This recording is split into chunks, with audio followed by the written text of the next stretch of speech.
नमस्कार। मिथिला के गीत संगीत चैनल पर अहाँ सबके स्वागत अछि। एकटा महिषवाणी सुनबै छी, जँ नीक लागत तऽ चैनल के सब्सक्राइब करब। कथी लाए एतेक हम जप तप कएलहुँ, कथी लाए एतेक हम जप तप कएलहुँ, कथी लाए केलहुँ एतेक दान गे माई,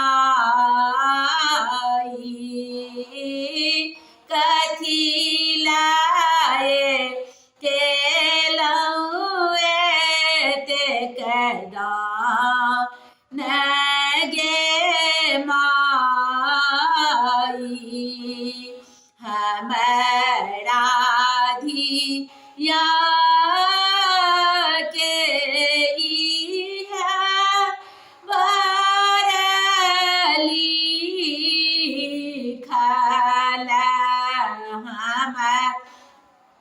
हमरा धिया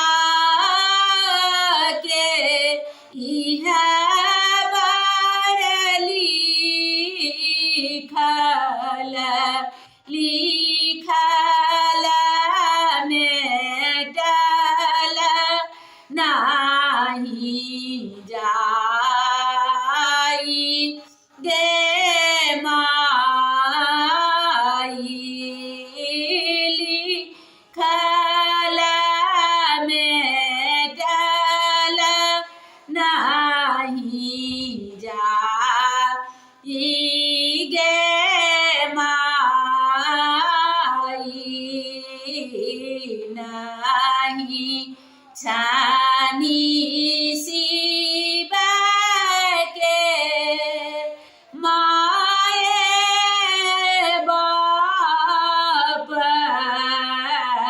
नाही छानी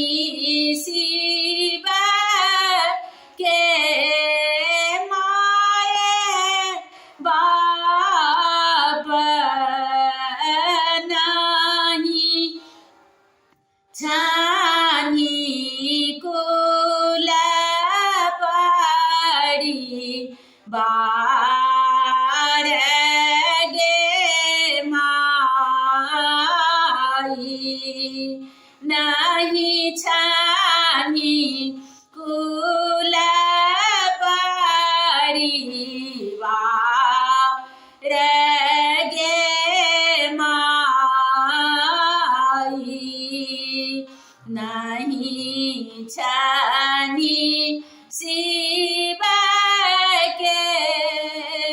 संगियो साथी, नहीं छानी शिव के संगियो साथी, नाही छानी सहोदर भाई गे माई, नाही छानी सहोदर भाई गे माई, मोर गौरी दाई सासुर जेती, मोर गौरी दाई सासुर जेती, बैसती में ककरा लग जाई गे माई, बैसती में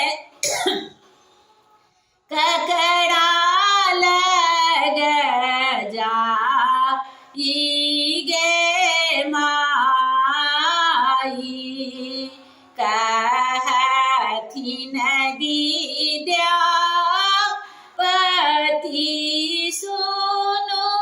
हे मैना माई कहथिन विद्यापति सुनु हे